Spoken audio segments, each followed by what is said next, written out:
हाय, मी Krishna Rajshekhar. Krishna's voice studio या माझ्या YouTube चॅनलमध्ये मी सगळ्यांचं मनापासून स्वागत करते. ऑडिओ बुक्स विथ कृष्णा या सेगमेंटमधला पहिला भाग आपण आता बघणार आहोत. काही पुस्तकं कालातीत असतात, म्हणजे काळ जसा जसा पुढे जाईल तशी तशी ती आणखीनच रेलेव्हंट होत जातात. तसंच हे पुस्तक आहे साने गुरुजींचं श्यामची आई. आजकाल आपण पॅरेंटिंग, चाइल्डहुड याविषयी खूप चर्चा करतोय. मुलांची जडणघडण चांगली व्हावी यासाठी काय प्रयत्न करता येईल यासाठी सजग होतोय. तर अशा काळामध्ये श्यामची आई हे पुस्तक खरंच मार्गदर्शक आहे. आणि जगण्यातली निरागसता, नीतिमूल्य किती महत्वाची आहेत याची जाणीव हे पुस्तक आपल्याला करून देतं. तर आपण आपल्या पहिल्या भागाला सुरुवात करूया. श्यामची आई. प्रारंभ. श्यामची आई. पुष्कळ वेळा मनुष्याचा मोठेपणा त्याच्या आईबापांवर अवलंबून असतो. त्याचे पुढचे बरे वाईट जीवन त्याच्या आईबापांवर अवलंबून असते. त्याच्या बऱ्या वाईटाचा पाया लहानपणीच भरला जात असतो.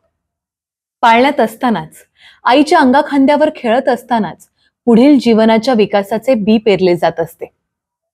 मोठेपणा याचा अर्थ जगातील काही व्यक्तींच्या ओठांवर आपले नाव काही काळ नाचणे असा मी करीत नाही. हिमालयाच्या दऱ्याखोऱ्यात असे प्रचंड व गगनचुंबी वृक्ष असतील की ज्यांची नावे जगाला माहीत नाहीत. रानावनातील कानाकोपऱ्यात असे एखादे रमणीय व सुगंधी फूल फुललेले असेल की ज्याचा पत्ता कोणाला लागलेला नाही. समुद्राच्या पोटात असे गोलबंद व पाणीदार मोती असतील की ज्याची वार्ता जगास नाही. पृथ्वीच्या पोटात ताऱ्यांसारखे तेजस्वी हिरे असतील, परंतु मानवजातीस त्याचे अद्यापी दर्शन नाही. वर अनंत आकाशात असे अनंत तारे असतील की जे पल्लेदार दुर्बिणीतूनही अजून दिसले नाहीत. मोठेपणा याचा अर्थ जगाला माहीत असणे असा मी करीत नाही. मी निर्दोष होत आहे, हळूहळू उन्नत होत आहे, ही ज्याला जाणीव आहे तो मोठाच होत आहे. मोठा होत जाण्याची ही प्रवृत्ती व्यक्तीच्या ठिकाणी आईबापच उत्पन्न करतात. आईबापांकडून मिळालेली ही ईश्वरी देणगी होय. मायबापच कळत वा नकळत मुलाला लहान किंवा मोठे करीत असतात. मनुष्य जन्मतो त्याच्या पूर्वीच त्याचे शिक्षण सुरू झालेले असते. आईच्या पोटात गर्भरूपाने जीव आला त्याच्या पूर्वीच त्याच्या शिक्षणाची तयारी झालेली असते. गर्भधारणेपूर्वीच आईबापांनी आपापल्या जीवनात जे विचार केले असतील, ज्या भावना हृदयात खेळवल्या असतील, जी कर्मे केली असतील, त्या सर्वातून नवबालकाच्या शिक्षणाचीच पुस्तके तयार केली जात असतात. जगात फक्त आईबापच शिकवतात असे नाही. आजूबाजूचे सारे जग, सारी सजीव निर्जीव सृष्टी शिकवत असते. परंतु या आजूबाजूच्या सृष्टीतून काय शिकावे हे आईबापच शिकवतात. मुलांच्या शिक्षणात जास्तीत जास्त वाटा आईबापांचा असतो, व त्यातही आईचा अधिक. आईच्या पोटात मुळी जीव राहिला, आईशी एकरूप होऊनच जीव बाहेर पडला, जणू तिचाच होऊन बाहेर आला. बाहेर आल्यावरही आईच्याच सानिध्यात रडतो, आईजवळ खातो पितो, आईजवळ खेळतो, खिदळतो, झोपतो, झोपी जातो. आईजवळ त्याची उठवस सुरू असते. म्हणूनच खरी शिक्षणदात्री आईच होय. आई देह देते व मनही देते. जन्मास घालणारी तीच व ज्ञान देणारीही तीच.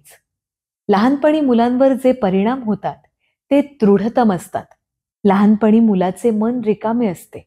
भिकाऱ्याला 4 दिवसांच्या उपाशाला ज्याप्रमाणे मिळेल तो बरा वाईट घास घेण्याची धडपड करावीशी वाटते, त्याप्रमाणेच बालकाचे रिकामे मन जे जे आजूबाजूला असेल त्याची निवडानिवड न करता अधाशासारखे भराभर त्याचा संग्रह करीत असते.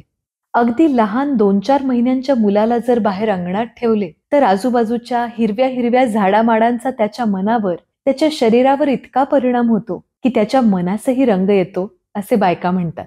याचा अर्थ एवढाच की लहानपणी मन फारच संस्कारक्षम असते. मातीसारखे, मेणासारखे असते. द्यावा तो आकार त्याला मिळेल. आईने तेलकट खाल्ले तर मुलाला खोकला होईल. आईने उसाचा रस, आंब्याचा रस खाल्ला तर मुलाला थंडी होईल. त्याप्रमाणे आईने मुलादेखत आदळआपट केली, भांडण टणटण केले तर मुलाच्या मनास खोकला होईल. परंतु ही गोष्ट आया विसरतात. आईचे बोलणे, चालणे, हसणे, सवरणे, मुलाच्या आसमंतात होणाऱ्या आईच्या सर्व क्रिया म्हणजे मुलाच्या मनाचे, बुद्धीचे, हृदयाचे दूध होय. मुलाला दूध पाजताना आईचे डोळे मत्सराने लाल झालेले असतील तर मुलाचे मनही रागीट होईल.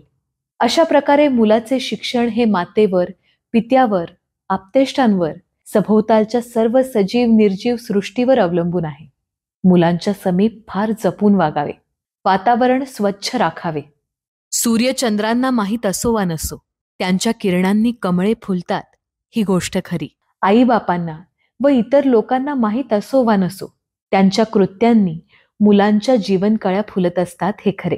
सूर्यचंद्रांच्या किरणांप्रमाणेच मनुष्याचे व्यवहार, आईबापांची कृत्ये स्वच्छ, सतेज व तमोहीन अशी असतील तर मुलांची मने कमळांप्रमाणे रसपूर्ण, सुगंधी, रमणीय व पवित्र अशी फुलतील. नाहीतर ती किडींनी खाल्लेली, रोगट, फिकट, रंगहीन व पावित्र्यहीन अशी होतील. मुलांचे जीवन बिघडवणे यासारखे पाप नाही. स्वच्छ झऱ्याचे पाणी घाण करणे यासारखे पाप नाही. मुलांजवळ राहणाऱ्यांनी ही गोष्ट सदैव लक्षात ठेवावी. वसिष्ठ ऋषी वेदामध्ये वरुण देवाला म्हणतात, हे वरुण देवा, माझ्या हातून जर काही वाईट झाले असेल तर त्याबद्दल माझ्या वडील मंडळीच जबाबदार धर. अस्ति जाजान कनीय सुपारे. कनिष्ठाच्या जवळ ज्येष्ठ असतो. या ज्येष्ठाने आपली जोखीम ओळखून वागले पाहिजे.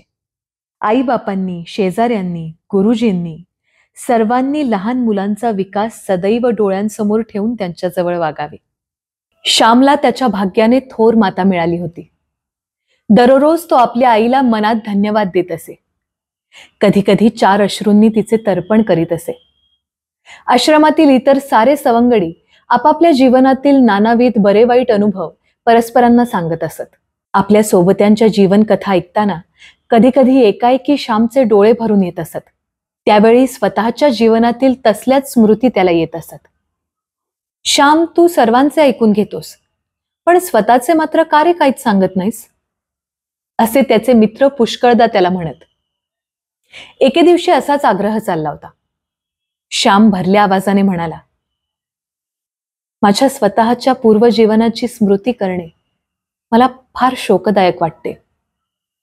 कारण गतायुष्यातील चांगल्याबरोबर वाईटही आठवते, पुण्याबरोबर पापही आठवते. मी माझ्या एकेका दुर्गुणाला खोल खड्डे खणून गाडून टाकीत आहे. ही पिशाच्चे पुन्हा वर उठून माझ्या मानकुटीस बसू नयेत म्हणून माझी ही धडपड आहे. जीवन निर्दोष व निर्मळ व्हावे ही माझी तळमळ. हेच माझे ध्येय, हेच माझे स्वप्न. कशाला मागची सारी आठवण मला करायला लावता. केव्हा होईल जीवन माझे निर्मळ ताऱ्यापरी, हुरहुर हीच एक अंतरीची. परंतु आम्हाला तुमच्या चांगल्याच गोष्टी सांगा. चांगल्या गोष्टींचे चिंतन केल्याने मनुष्य चांगला होत जातो असे तुम्हीच नेहमी म्हणता, लहान गोविंदा म्हणाला. परंतु आपण चांगलेच आठवले व ते सांगितले तर आपण निर्दोष आहोत असा अहंकारही जडावायचा, भिका म्हणाला. श्याम गंभीर होऊन म्हणाला, मनुष्याला स्वतःचे अधःपतन सांगावयास जशी लाज वाटते त्याप्रमाणे आपण कसे चढलो व चढत आहोत हे सांगावयासही लाज वाटते. आत्मप्रौढीचा शब्दही माझ्या तोंडून बाहेर न येवो अशी देवाला माझी प्रार्थना असते. नारायण जरा हसत म्हणाला, मी निरहंकारी आहे याचाच एखादे वेळेस अहंकार व्हावयाचा. मी आत्मप्रौढी सांगत नाही असे म्हणण्यातच आत्मप्रौढी येऊन जावयाची. श्याम म्हणाला, या जगात जपावे तेवढे थोडेच. ठाई ठाई मोहक मोह आहेत. कोसळावयास कडे आहेत. शक्यतोवर जपावे, यत्न करावे, प्रामाणिकपणे झटावे. आत्मवंचना करू नये. अहंकाराचे रूप फार सूक्ष्म असते.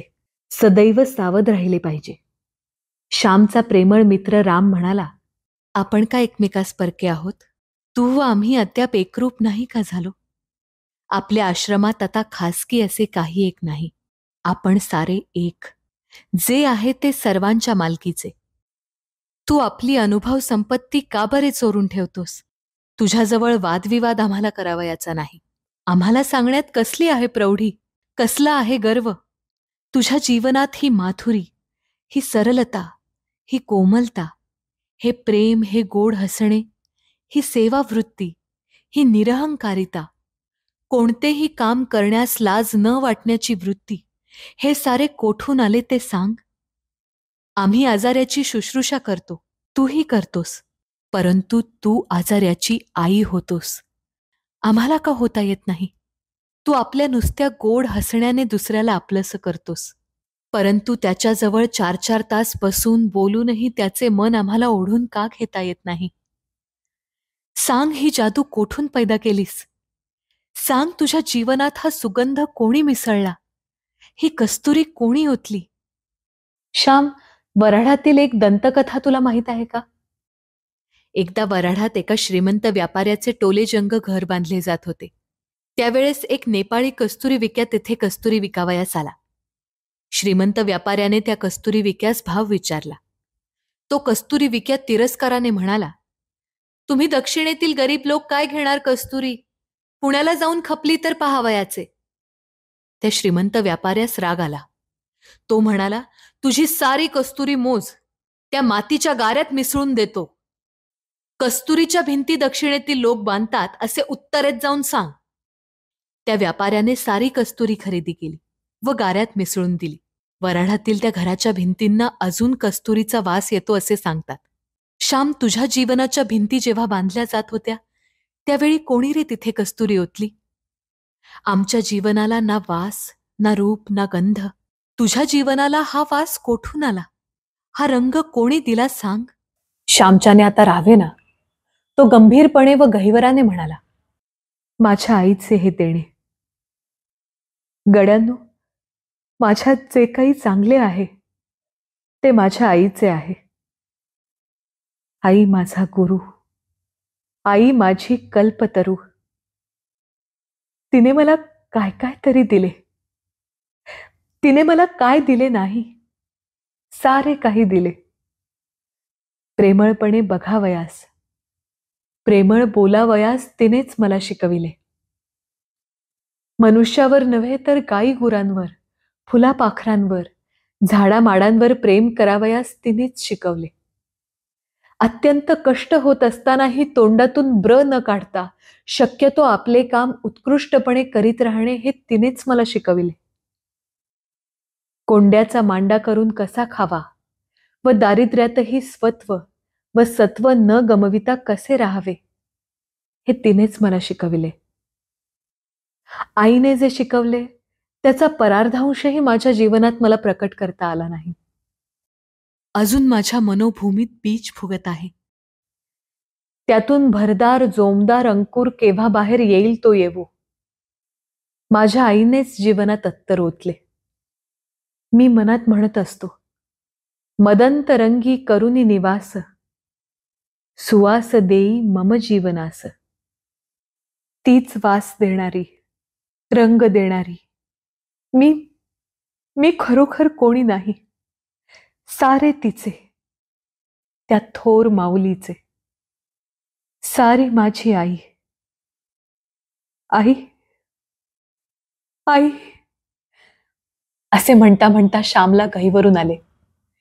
त्याच्या डोळ्यातून घळाघळा अश्रुधारा गळू लागल्या. भावनांनी त्याचे ओठ, त्याचे हात, हाताची बोटे थरथरू लागली. थोडा वेळ सारेच शांत झाले. ताऱ्यांची शांती तेथे पसरली होती. नंतर भावनापूर थोडा ओसरला व श्याम म्हणाला, गड्यांनो, माझे असे काही सांगण्यासारखे नाही, परंतु माझी आई कशी होती ते मी तुम्हाला सांगेन. आईचे गुणगान करून हे ओठ पवित्र करीन. आईच्या आठवणीतील त्या गोष्टी सांगेन, तिच्या स्मृती आळवीन.